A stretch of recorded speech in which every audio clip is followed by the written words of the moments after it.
cut you down. We'll take care of you anyway. That's right, one way or another. David in town and played a show last night, and you called me up earlier in the week. Yeah. Trying to reach me, and I was teaching classes over at TCC when you called, Yeah. and had to end up having to text you to see what was going on. And you said, "Hey, I got a big announcement that I'd like to make, and I want to make it on your show." That's right, man. It just felt so appropriate, with the news that's that I'll share in a minute. But we'll share. Yeah. But it felt so appropriate to be back here in range country with you. Yeah. And so I appreciate you working me in. Hey, it's any time. I've told you this years and years ago that we always have an open door policy for you. I appreciate that, man, and just the years of support. I can't thank you all enough, and that's just really sincere. I appreciate that. And we were talking before we went on the air. I wasn't even working for the range when My Girl came out. Yeah. Right, and I had just been let go from another radio station. I was listening to this radio station, and I heard My Girl. And I actually called up Gus and I said, "Who is doing that?" Because I knew Gus, and I said, "Who's doing that? I got to find out who that is." And have them on my Texas Countdown show, right? Because sure. I thought it was just such a great song. Well, I appreciate that. Yeah. And Gus gave me your contact information. We hooked up, and you came over to my house, and we did an interview. Absolutely. I mean, I remember it like it was yesterday. My buddy Tim and Christopher are here with me, and we were talking about that as well before. When you were finishing up the last segment, I was like, before Chuck was here. Did the top Texas Countdown? Is that what it was? It says Texas Countdown. Texas Countdown. It doesn't have to be the top. It's okay, the Texas Countdown. And, it is the top, but it's not. There you go. Yeah, and I vividly remember that. Going that's to your over a house, decade. and that's insane. Over a decade ago, That's that insane. happened. I Yeah, know. because I've been at the station for 10 years, so it was before I came to the station. That's so weird. Yeah. I know everything feels like it should be within the last decade. So anything past that, it just doesn't seem right. Almost, Yeah, that's crazy. So catch us up. What are you doing these days? When we saw you at last we saw you, you were at TMR. Yeah. And Josh had saddled you into doing extra shows, and he was like, "Hey, somebody canceled on this stage. John David Kent, can you come over and play this stage too?" Yeah. Well, it was really funny because he reached out about doing the alley show. Alley exactly. stage. Yeah. So and then I was like, yeah, man, I'd love to do that. And maybe a day or two later, it's like, hey, I might have another slot for you, but it's a bigger stage and it's like more of a full band situation. And so or at least a couple, another instrument to kind of fill it out. Yeah. And so my stepson Reed McBroom usually plays with me. And I was like, Reed, man, is there any way that you can come into town? We just could not make it work. It was too last minute. And I can't remember what the situation was. I think I might have been flying in for that date and not driving. And I don't know why. We couldn't work it out. But I was like, Josh, man, I'm sorry. I can't make it all happen. And I'll just do the first one that you offered. And, thank you for the other one. But I just can't make the details work this time. He's like, yeah, no problem. Or no, I don't even think he wrote back. That's the thing. I don't even think he responded. That is Josh. I don't think he responded to that text. And so I show up and I'm getting ready to do the alley stage, and he comes over, a couple of minutes before I'm supposed to go, and he's like, "Hey, I'm going to introduce you." I'm like, "Great, man." He's like, "So you're good for that other one too, right?" I'm like, "What?" I texted you and said that I couldn't, pull it together. He's like, "Oh, I didn't respond?" I'm like, "No." He's like, "Well, I thought you were doing it." I was like, "Well, I'm here and I'd love to do it." And so, we had a laugh about it, and it worked out. And I ended up doing, the two shows that day, and it was great. Yeah. And I remember you telling me, you said, "Tell Josh, no more stages." Well, don't mad me any more shows. Yeah, after the second one, I was definitely pretty worn out. It was hot, right? It was pretty hot, and you were wearing your white BG suit. I sure was, and also I just I'm not going to get stuck on a COVID trip at all, but like honestly, having not played out in a couple of years, you sort of you have to kind of build up the stamina to be able to do that. Yeah. I know it's like, it doesn't sound like you need to be in good shape to play music, but there's really like a physical component to it. And, being outside in the heat, it's been a couple of years since we've been able to do that. So, but yeah, it was great. And I was just telling someone just this past week about how cool TMR was this past year, and how you guys did it in McKinney, and how it was spread out throughout the downtown. It was almost like a mini South by Southwest. I loved it, man, and I just see so much potential if that's the direction you guys continue to go. And it really felt, I felt the support of the community. Yeah. And these are observations now from someone who is kind of an outsider looking in. But you've played several TMR, so you have. I have, and I've seen it. I played it, a handful of times when it was at South Fork, and then, and I think I did it maybe in Plano at the Oak Point Park Amphitheater once. Yeah, exactly. And that was really cool. And then this year, and it's like it's evolving in this really cool way. And I was honored to be asked to be a part of it this past year. So thank you guys. Yeah, you brought somebody on stage too who during the alley stage, Jackson Scribner. Yeah. You brought him on stage. Yep. Talk a little bit about him, because he's a rising star, right? He's somebody that a lot of people don't know a lot about. Jackson and Levi, his brother. So they, the Scribners those boys are, surrogate nephews, really. Their dad, Clint, was really, I was telling a story last night. I don't know that I would even have a solo career without Clint. And that's the truth. I was running a record label with my buddy Tim, who's here, Blackland Records. We had an independent label, and we were really focused on that. And in the while I was doing that, I was writing songs and I was demoing them in my studio, and I really had no goals. I just was demoing songs because I owned a studio and I didn't have to pay for studio time, and so I had a handful of songs, and Clint came over. And Clint's one of those guys. He has a lot of really natural instinct, and he has great musical taste, and I really trust his pulse on a lot of things.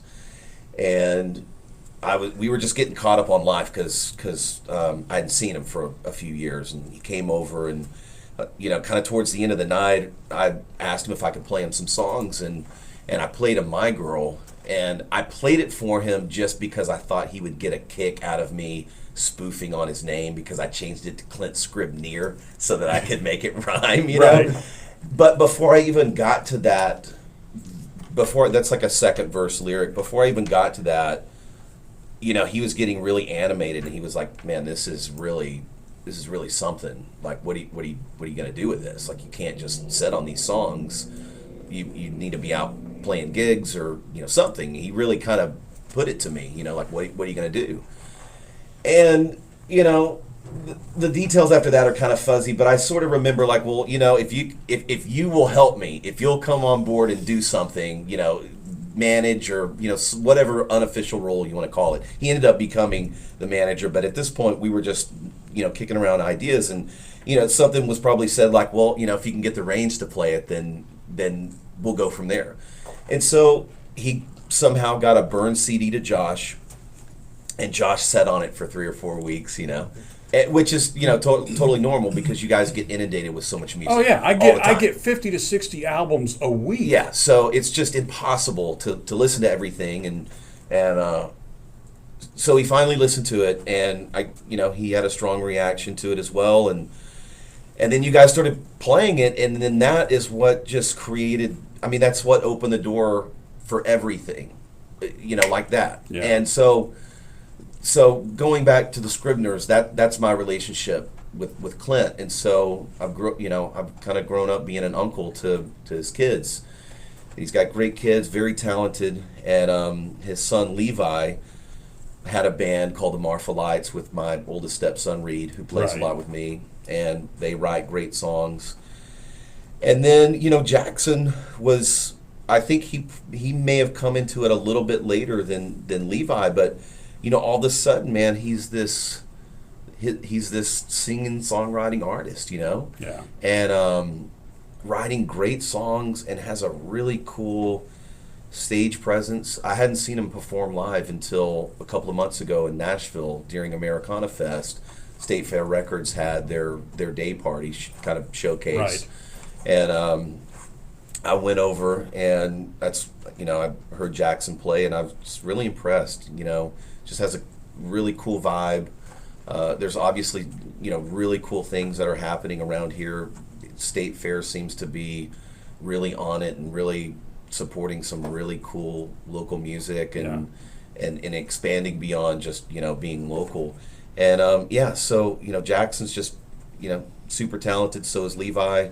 It was great that they were there and got to come up and sing a song. I can't remember which one they did, but myself and Reed actually, have a song that we wrote together on a new thing. That's Well, hold that thought. We're going to play My Girl. Yeah. And then we're going to come back and let you make your big announcement. Okay, let's do that. So hold that thought. Hold that thought. You almost. Yeah. By the way, if you want to ask John David Kent a question, I got the chat going in the all-new KHYI app. You can get it in the Apple Play Store, or the Apple App Store, or the Google Play Store. Sign up, and you can talk with us and find out what's going on. Maybe we'll even drop an exclusive mention of something in the app before it goes out over the airwaves. Yeah, bring it on. Let's do some John David Kent. This is My Girl, the song that started it all. In KHYI 95.3 The Range. Totally forgot that I hadn't mentioned anything about the record yet. Almost stopped yourself. Well, that's why I was giving you that look. Crudely stopped myself. Gee whiz. Oh, and if you're I guess if you're on Facebook and you're watching us right now on Facebook, you probably just heard something exclusively that is coming out over the air. Nobody else knows about yet. Well, they will in 2.5 minutes. Three. And 10 seconds. Okay, there you go. Don't even remember your own song times. No, I don't. No song should be over 2.5 minutes. 3 chords and the truth. That's it. This is your song, right, Chris? Yeah. Pretty cool being in a radio studio, huh? Yeah. It's fun. Oh, is this your first time being in a radio studio? Yes. Yeah? Yeah, it's a really cool experience. It's Really different. cool. It's very, very different. Yeah, I don't know if you knew, but years ago, like 10 years ago, the Greenville radio station 93.5 used to be privately owned, and they would go to syndication on the weekends. And so I figured out who owned the radio station, sent them an email. I was like, hey, can we do like a local show featuring local and independent artists for like 2 hours on Saturday night? And they were like, yeah, if you want to do it, bring it on. And so for about 6 months, I did like a radio show for a couple of hours. It's something that most people don't realize till you get into it, that it's a lot more than just turning on a microphone and talking. It is such a skill set that people don't realize. Being able to string words together and have a flow, like that's very hard to do. Yeah. You don't realize how much of a skill set it is until you try to do it, and then you find yourself going, you know what I mean? It's very hard to do. It's extremely hard, especially I had to overcome a stutter.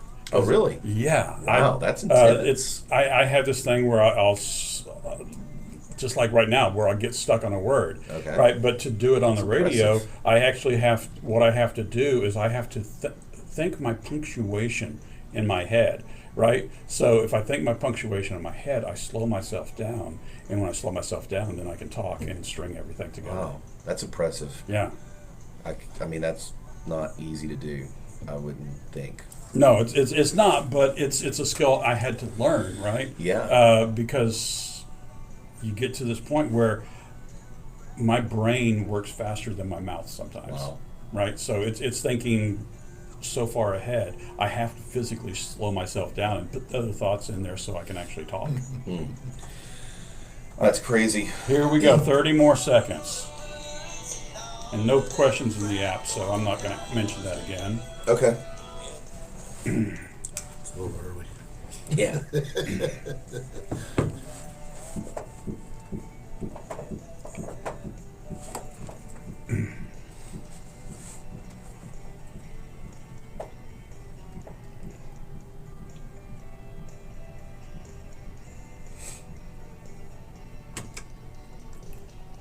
That is the song that started it all and was originally played right here on KHYI. I think before any other radio station played it. Absolutely. Because it was a challenge That's from, right. from Clint Scribner.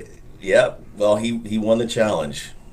Yeah. At the end of the day, he made it happen. And so, with that being said, you almost let slip out before we got into that song. Major announcement. You were in town last night, and you called me and you wanted to do this right here on the show and on the station. So let's do it. Okay. So I can say after a 5-year hiatus, if you want to call it a hiatus, I can officially announce there will be a new JDK album in That's 2022. awesome. That is awesome. Yes, it's been, thank you. It's been a long time coming, and there have been different things in the last 5 years that looked like it was going to lead to that, and it just didn't for whatever reason. And I've sort of been kind of dropping hints, but I didn't know when the record was going to be finished. I had no real timeline in play, because I actually thought, or the goal was to actually have something out this year, but it didn't quite time out that way. So now that the album is finished, I can say with certainty that there will be a new album with 12 original songs in the new year, 2022. And the album is called Patina. That's right. Yeah. So why patina? Because it's a little aged and has some patina on it. Yeah, exactly. That's kind of the way I find that patina, that rust, that process. I personally find it very beautiful. It's very appealing to me, like that process. When people might discard something as being too old or too rusty and it's past its prime and all of those things. I find it has so much character and so much beauty. And, I was struggling for a while. And Tim and I brainstormed different album titles, and, there's some good ones, but nothing that just was like the one until that popped in, and it just felt so appropriate. The music on the new album feels maybe a little bit more mature and aged in a really good way. And I think personally I feel really comfortable in my own skin and my own age, because my music career goes back to when I was 15. Right. And, I've been a solo artist now for 12 years or however long that's been. I mean, we were just talking a few minutes ago, just, I met you over 10 years ago on your show. And, there's been a lot that's happened in those last 12 years. And I just feel, really just kind of at peace and in a good place. And that title just feels just so representative of where I'm at in life and in the new songs. And so I'm just really, thrilled to be able to put it out. Well, for collectors of things, patina's great, right? Yeah, absolutely. Right? Yeah, sometimes it adds more value. It adds more character. Yeah. I saw somebody doing one of these old gas station signs, right? Yeah. And they were like, well, I'm going to restore this. And I'm like, why restore it? Because it's got so much patina on it. It's got so much character. I know. That's so funny you say that. I was watching, there's this new show on Netflix that's actually based in East Tennessee. It's called like Swap and Shop or something. Swap Shop, yes. Swap I Shop. saw it too. I watched it last weekend. Well, I started binging it. These guys took this old... the guy with the beard, right? It was one of the guys that owns this particular thing. They own the car shop. Okay, yeah. But they took this beautiful gas pump and they turned it into this hideous like stereo system. And it just crushed me, man, because like those things to me are treasures. Right. Not restored, just as they are, because it just shows the age and the mileage, and it's like a time capsule. Absolutely. Anyway, I don't want to sit here and rag on people that I don't know, but yeah, I'm with you, man. I love those. I love that patina as well. And just a little bit more on the album. So I recorded it over the last year in Brooklyn, New York, and the guy that produced it is Ben Rice. He's one of the producers on Valerie June's new album, and she's just She's fantastic. so good, man. And there's just so much good music coming out of the Americana genre. I'm so excited and inspired by a lot of the new music that's coming out, and it's cool to be a part of that community. And I was able to put together Nora Jones' band as the studio band. So the playing is just off the charts, and a lot of those guys have been friends of mine for years, and it was really fun to reconnect with them on this project. And the vibes were just really up, man. And it was cool being able to kind of split my time between Nashville and Brooklyn, because I moved to Nashville a couple of years ago. So some people might not know that we made that move, and it's just been a really inspiring time, especially in the midst of this global pandemic where things have been so uncertain, and so many of my friends have been sidelined just because of unforeseen circumstances. It was nice to be able to do something really creative, and the end result's something that I'm really proud of. So let me ask you this, Sure. and you talk about moving to Nashville, Sure. right? Who's got better hot chicken, Prince's or Hattie B's? Do you even do the hot chicken? I actually don't eat meat, so I wouldn't be the one to ask about this. I feel, But I will. Okay, let me tell you this: when people come, this is the most accurate answer I could give you. If people come to Nashville to visit, and I take them to eat hot chicken, I take them to Hattie B's. okay. Simply because I've heard that Prince's is it's so intense. If you cannot handle that level of heat, Right. the experience is almost just too intense. Okay. So that's kind of the go-to, is Hattie B's. All right. Well, the new album is going to be coming out after the first year, called Patina. Yeah. 12 brand new songs That's it. from John David Kent. That's it, man. Man, Thank you for letting me share this on I'm your show, man. I'm honored. I'm privileged. It's the most appropriate way to break the news. So thank you, man, and thank you guys for the years of support. Truly. And we'll always, as long as I'm here, at least, we'll always support you, that. man. Appreciate that. Don't let them fire me, and you got your music. I played won't. forever. I will do everything to make sure that does not happen. All right, John David Kent, thank you so much, Thank you, man. brother. I appreciate Thank you it. guys for listening and watching on YouTube and Facebook and everywhere else that we've had it as well. We'll check your forecast and traffic coming up here in just 2, and then some Earl Bits America. Awesome. Good job, guys. Yeah. Thank you, Chuck. No problem.